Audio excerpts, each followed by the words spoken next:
नमस्कार, मैं रवीश कुमार। केंद्र सरकार ने कर्मचारी भविष्य निधि संगठन ईपीएफओ से पैसा निकालने को लेकर कई बड़े बदलाव किए हैं। इसे लेकर सोशल मीडिया में बहस हो रही है। इस बहस में एक पुरानी घटना का जिक्र करना चाहता हूं। फिर इस समय क्या फैसले हुए, सरकार का दावा क्या है, लोगों के सवाल क्या हैं, इस पर भी बात करेंगे। क्या आपको याद है कि 2016-17 के बजट में मोदी सरकार ने ऐलान किया था कि ईपीएफओ कर्मचारी भविष्य निधि संगठन से पैसा निकालने पर टैक्स लगेगा। तो ईपीएफओ के पैसे पर टैक्स लगाने का आइडिया एक बार मोदी सरकार को आ चुका है। इसी के साथ उस समय दो और बदलाव किए गए थे। रिटायरमेंट से पहले 50% ही पैसा निकाल सकते थे और जो कंपनी का हिस्सा है वो 58 साल की उम्र के बाद निकाला जा सकता था। इस फैसले को 2 महीने के भीतर मोदी सरकार को वापस लेना पड़ा। उस समय भी इसी तरह की दलीलें दी जा रही थीं कि हम पेंशन युक्त समाज बनाना चाहते हैं। तत्कालीन वित्त मंत्री अरुण जेटली कह रहे थे कि हम नहीं चाहते कि लोग पूरा पैसा निकाल लें, इसलिए टैक्स लगा रहे हैं। तब वित्त मंत्री काफी अच्छे से समझा रहे थे। जाहिर है दिल्ली का गोदी मीडिया बहुत अच्छे से समझ जा रहा था और चुप हो जा रहा था। लेकिन बेंगलुरु की गारमेंट सेक्टर में काम करने वाली महिलाओं को यह गेम समझ आ गया। नए नियम से इतनी नाराज हो गईं कि सड़क पर उतर गईं और आंदोलन हिंसक हो गया। महिलाओं ने बेंगलुरु स्थित ईपीएफओ के ऑफिस में तोड़फोड़ कर दी। ईपीएफओ के स्टाफ को भागकर बेसमेंट में और छतों पर छिपना पड़ा। इतना गुस्सा था। दिल्ली हैरान थी कि मार्च का फैसला है, आंदोलन अप्रैल के महीने में बेंगलुरु में हो रहा है, वह भी बिना किसी नेतृत्व या संगठन के महिलाएं सड़कों पर उतर आई हैं। क्यों हुआ ऐसा?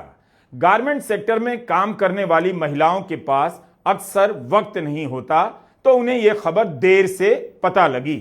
इंडियन एक्सप्रेस ने जब आंदोलन के कारणों की पड़ताल की तो पाया कि 16 अप्रैल को विजय कर्नाटका अखबार में एक रिपोर्ट छप गई कि अगर अप्रैल खत्म होने से पहले कर्मचारियों ने ईपीएफ के लिए अप्लाई नहीं किया तो 1 मई से नई नीति लागू हो जाएगी और वे सिर्फ 50% पैसा निकाल पाएंगे।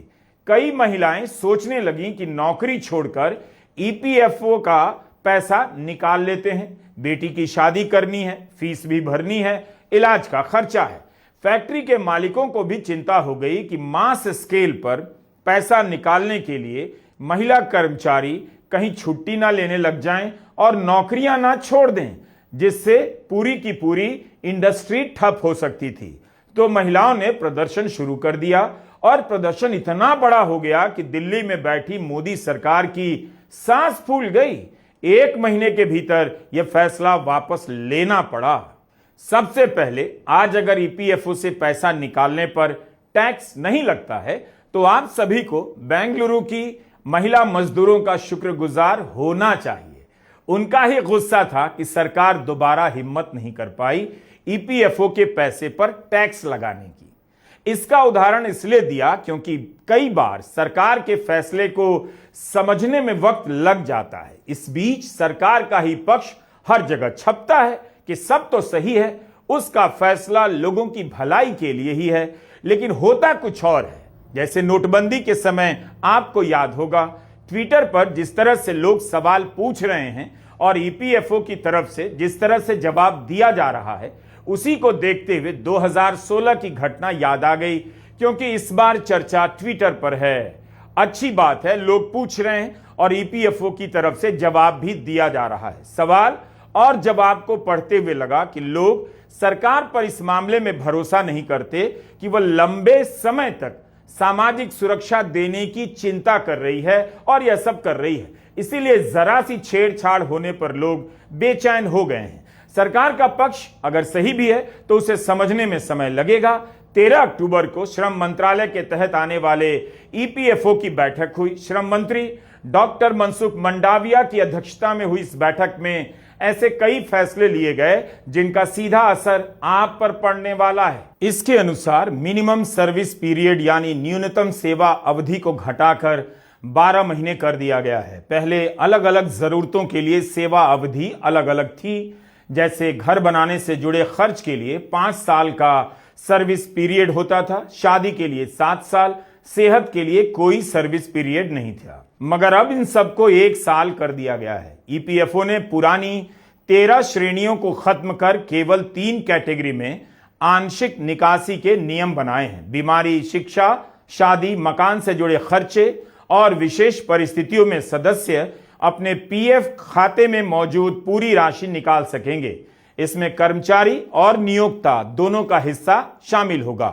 पहले शिक्षा और शादी के लिए केवल 3 बार निकासी की अनुमति थी, लेकिन अब शिक्षा के लिए 10 बार और शादी के लिए 5 बार निकासी की जा सकती है। अब इसे लेकर बहस छिड़ गई है कि अगर आपकी नौकरी चली जाती है तो आप 12 महीने तक अपने खाते से पूरी राशि नहीं निकाल सकते। पूरी राशि निकालने के लिए 1 साल तक इंतजार करना होगा।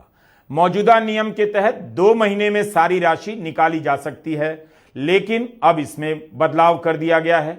नए नियम के तहत नौकरी छोड़ने के बाद के पहले साल आप 75% राशि ही निकाल सकते, 25% खाते में रखनी होगी। ईपीएफओ का जो हिस्सा पेंशन फंड का होता है उससे आप नौकरी छोड़ने के 3 साल बाद ही निकाल सकते हैं, जबकि पुराने नियम के अनुसार आप 2 महीने में निकाल सकते थे। इसके अलावा सदस्यों के खाते में हमेशा 25% राशि मिनिमम बैलेंस के तौर पर रहेगी। भारत सरकार के पत्र सूचना कार्यालय पीआईबी के प्रेस नोट में लिखा है, इससे सदस्यों को 8.25% की ब्याज दर और चक्रवृद्धि ब्याज यानी कंपाउंड इंटरेस्ट का फायदा मिलता रहेगा, जिससे रिटायरमेंट के लिए अच्छा खासा फंड तैयार हो जाएगा। सरकार का दावा है कि इससे लोगों को फायदा होगा, लेकिन ईपीएफओ में बदलाव के नए फैसले से हड़कंप मचा हुआ है। लोगों को लगता है नए नियमों से ईपीएफओ के पैसे से लोगों का अधिकार चला गया है, तब सेफ्टी नेट के नाम पर कुछ भी नहीं बचेगा। निजी क्षेत्र में काम करने वाले लोग जानते हैं, नौकरी को लेकर अनिश्चितता बढ़ जाती है। टैक्स से लेकर फाइनेंस की कंपनियों में हजारों की संख्या में दनादन नौकरियां जा रही हैं। सरकार कुछ भी दावा कर ले, लेकिन जो बाजार में नौकरी ढूंढ रहा है और लिंक्डइन पर कई 100 एप्लीकेशन भेज रहा है, वो जानता है कि बाजार में नौकरी मिलनी कितनी मुश्किल हो गई है। लोग लिख रहे हैं कि उन्होंने बचत इसलिए की ताकि बुरे दिनों में काम आए। अब अगर नौकरी जाने के बाद पूरे पैसे नहीं निकाल पाएंगे तो उन्हें कई तरह की दिक्कतें हो सकती हैं। लोग पूछ रहे हैं कि क्या अपने ही बचत खाते का इस्तेमाल करना लग्जरी हो गया है? जो कर्मचारी का अधिकार होना चाहिए, क्या उसे विशेषाधिकार में बदल दिया गया है? लोगों का कहना है ईपीएफओ में हुए बदलाव से उनका अपने पैसे के ऊपर से कंट्रोल चला जाएगा। नौकरी छिन जाने के बाद भी अगर वे अपने पैसे को अपने अनुसार खर्च नहीं कर सकेंगे तो फिर बेरोजगारी के उन महीनों में क्या करेंगे जब आमदनी का कोई और स्रोत नहीं रहेगा? अगर जरूरतवश किसी को अपने खाते से सारे पैसे निकालने हैं तो क्या उसे 1 साल तक बेरोजगार रहना होगा? नौकरी चली जाए तो ईएमआई का पैसा चुकाने के लिए आप अपने 1/4 पैसे को हाथ नहीं लगा सकेंगे। पेंशन फंड पर 3 साल का पहरा लगाने का क्या तर्क हो सकता है? लोगों ने यह भी पूछा है, यह उनकी मेहनत की कमाई की खुली लूट है।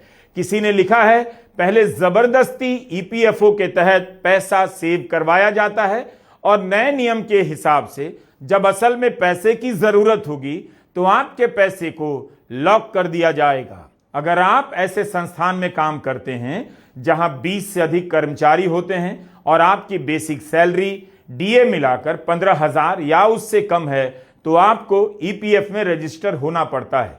7 करोड़ लोग ईपीएफओ में शामिल हैं। 7 करोड़। पता चलता है संगठित क्षेत्र में कमाई का क्या हाल है। इसमें जमा राशि पर टैक्स नहीं लगता और जमा पैसा पेंशन के काम आता है। पेंशन की राशि बहुत कम होती है, इसलिए लोग रिटायर होने या बच्चों की शादी और पढ़ाई के वक्त पैसा निकालते हैं, क्योंकि इस पर टैक्स नहीं लगता। उनके हाथ में ज्यादा पैसा आता है, इंटरेस्ट भी ज्यादा होता है। जब अरुण जेटली ने कंपनी के हिस्से को 58 साल के बाद निकालने का नियम बनाया था, तब भी यही दलील दे रहे थे। लोग अपनी बचत नहीं करते, खर्च कर देते हैं, इसलिए रिटायरमेंट के बाद के लिए कुछ नहीं बचता। इसलिए ऐसा किया जा रहा है ताकि कुछ पैसा उनके अकाउंट में रहे। इस बार भी कुछ ऐसी दलील दी जा रही है कि पेंशन फंड में 25% राशि को इसलिए रखा जा रहा है क्योंकि लोग सावधानी से सेविंग नहीं करते, पैसा उड़ा देते हैं, इसलिए सरकार लोगों की सुरक्षा के लिए यह प्रावधान लेकर आई है। मगर क्या यह तर्क संगत है? इस तर्क से तो ऑनलाइन गेमिंग बहुत पहले बैन हो जानी चाहिए थी। इस तर्क से आप लोगों को लोन भी कम दीजिए, कम लेने दीजिए, उन पर ईएमआई का बोझ आएगा ही नहीं। किसकी कितनी आय है यही देखकर फोन खरीदने दीजिए। पर्याप्त सेविंग नहीं है तो घर मत लेने दीजिए। और अगर लोगों की पेंशन की इतनी चिंता है तो एक काम कीजिए, पूर्व उपराष्ट्रपति को आप 3-3 पेंशन क्यों दे रहे हैं, इसका जवाब दीजिए। उपराष्ट्रपति के पद पर रहने के कारण जगदीप धनखड़ को 2 लाख की पेंशन मिल रही है। ये सांसद भी रहे तो सांसदी की पेंशन मिलेगी, विधायक भी रहे तो विधायकी की पेंशन मिलेगी। करीब 2.25 लाख रुपए हर माह इन्हें पेंशन मिलेगी। आम जनता से सरकार कहती है उसे बचत की आदत नहीं, इसलिए जबरदस्ती पैसा रखना होगा ताकि पेंशन मिले। लेकिन यहां जगदीप धनखड़ के केस में लग रहा है इन्हें पेंशन मिले इसलिए 3-3 पेंशन जबरदस्ती दी जा रही है। लीजिए, कोई इस अन्याय को कैसे सही ठहरा सकता है? वो भी नहीं जो पद पर रहते हुए राष्ट्रवाद की बातें किया करते थे, लेकिन जैसे ही 3-3 पेंशन मिली लपक कर झपट लिए। नियम है तो नियमों का विरोध भी तो कर सकते थे। जगदीप धनखड़ को 3-3 पेंशन मिल रही है, 2.25 लाख महीने की पेंशन। क्या आप जानते हैं कि ईपीएफओ से कितनी पेंशन मिलती है? ईपीएस 95 के तहत आधे से अधिक लोगों को एक महीने की पेंशन 1500 रुपए से कम मिलती है।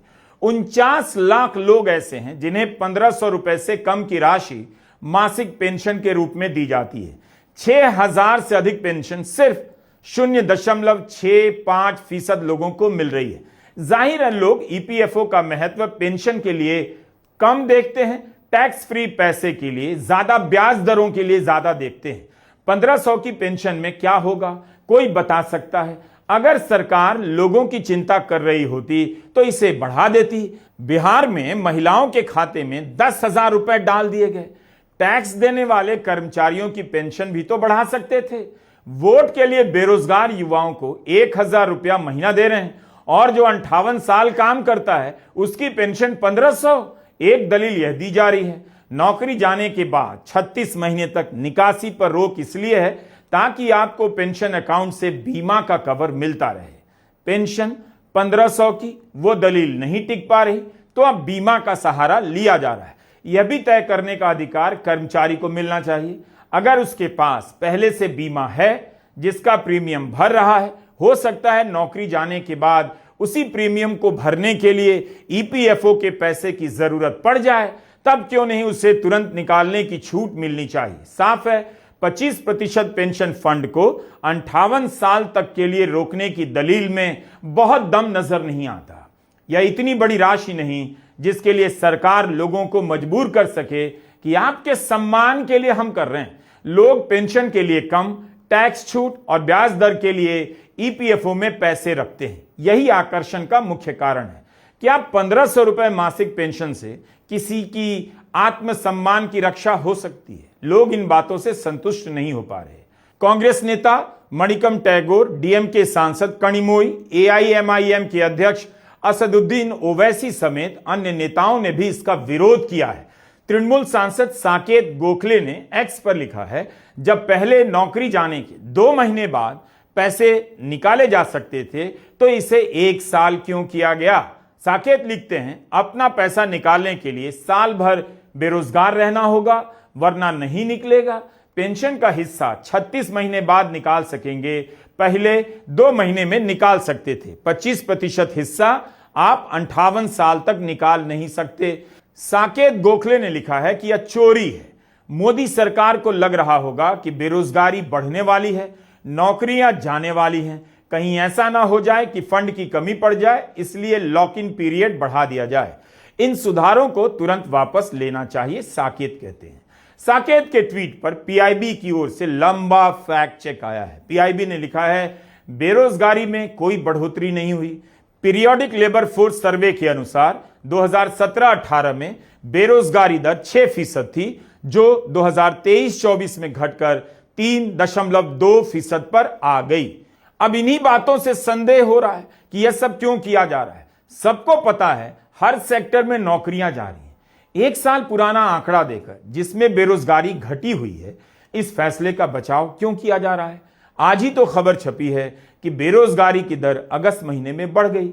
इसी अगस्त के महीने में 15 से 29 साल के लोगों में बेरोजगारी की दर 5.1% थी, जो सितंबर में बढ़कर 5.2% हो गई। गांव में बेरोजगारी 4.3% से बढ़कर 4.6% हो गई है। यहां तो बेरोजगारी बढ़ रही है और आप आंकड़ा 1 साल पहले का दे रहे हैं। इस हिसाब से साकेत गोखले की बात सही लगती है कि सरकार को लग रहा होगा कि नौकरियां जाने वाली हैं, लोग ईपीएफओ से पैसे निकालेंगे तो एक आंकड़ा वहां से भी मिलने लग जाएगा कि कितने लोगों ने पैसे निकाले, यानी इतने लोगों की नौकरियां चली गई।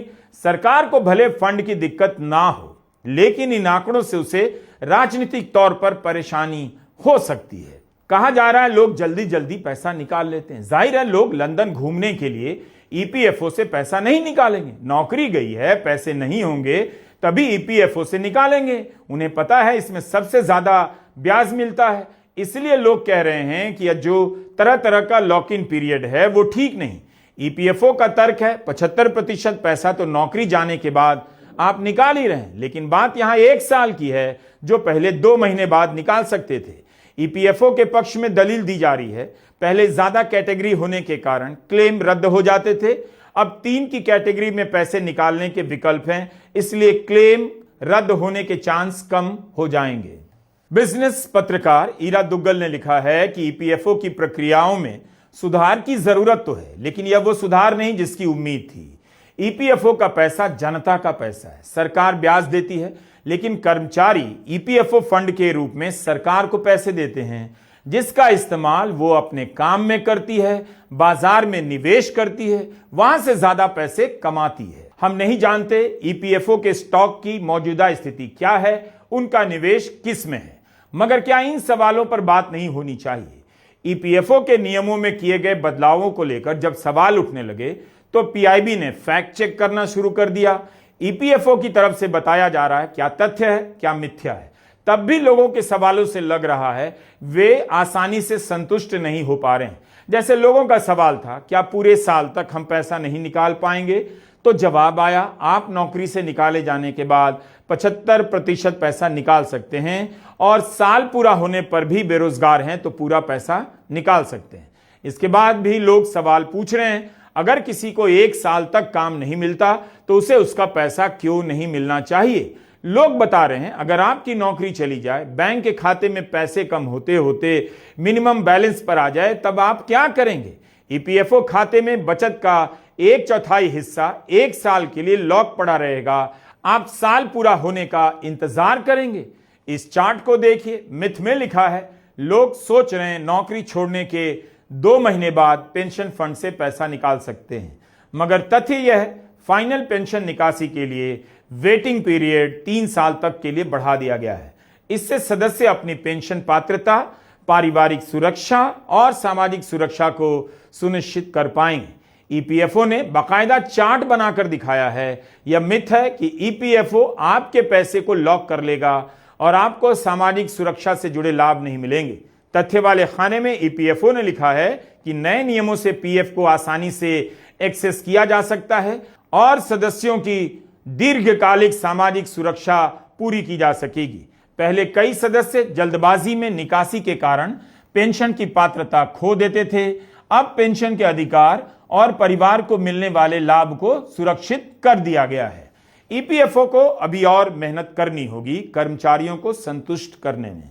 उसकी तरफ से जितना जवाब आता है लोग अपने सवालों के साथ तैयार मिलते हैं। यह इस संस्थान के लिए भी अच्छा है। बहुत दिनों के बाद यह संस्थान जनता के बीच बहस का कारण बना है, लेकिन पेंशन की बहस केवल ईपीएफओ तक सीमित नहीं होनी चाहिए। सभी भारतवासियों को जगदीप धनखड़ की तरह 3-3 पेंशन मिलनी चाहिए। इसका सपना हमें और आपको देखना चाहिए। आप अपने आसपास पता कीजिए, ज्यादातर लोग बिना पेंशन की नौकरी इन दिनों कर रहे हैं। उन्हें कोई सामाजिक सुरक्षा हासिल नहीं।